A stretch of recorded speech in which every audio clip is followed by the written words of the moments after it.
You can actually see what they're trying to do now in Scotland. David Martindale even says that he will drive Ange Postecoglou down to Leeds, and he said that he's actually put in the Celtic manager's CV to the Leeds hierarchy. I have to admit, it's all getting a bit boring now with this Ange get at, this consistent get at Ange. He's not even playing Celtic this weekend.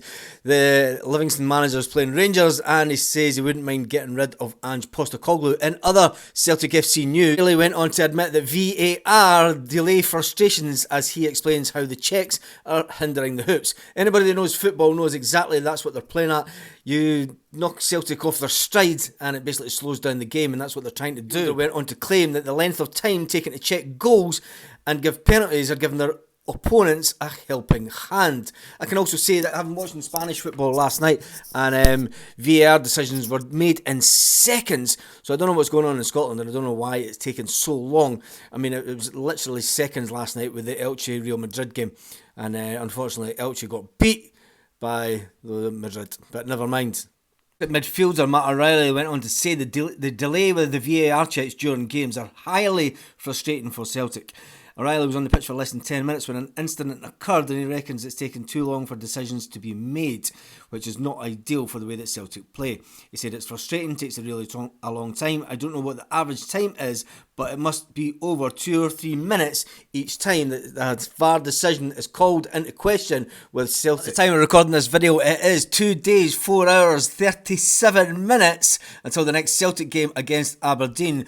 What are the thoughts about the Aberdeen game? What do you think the score will be against Aberdeen this weekend? And obviously after the Aberdeen game, it is Hampden in the sun. We'll get Hampden in the sun and we'll get 7-1 against the Sevco. So depending on how the Rangers game goes, we've got St Mirren away. I really hope that St Mirren play the way that they did in the Cup the other week. And then it is off to Hearts of Midlothian on Wednesday the 8th of March.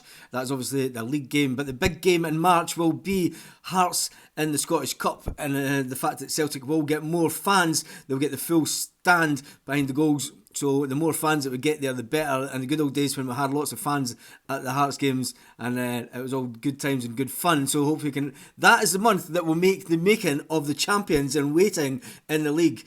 Depending on what happens, obviously, with the Sevco game, hopefully we can win that. But then there could be onto a treble. We're not going to talk about that anymore. We're not going to talk about it until after the cup final. I don't want to jinx things. So moving on swiftly. It's been noted this morning that up at Lennoxtown, obviously the Celtic training base, that Celtic have put out a notice saying, please note, unfortunately, our players or management are not able to stop for photographs or autographs at this site. We are sorry for any inconvenience. When you look at the road, it is quite a narrow road and it's probably holding up traffic a bit. So anyway, moving on from that. So it's obviously time to start looking forward to the Aberdeen game this weekend, and I'm absolutely buzzing to get to it.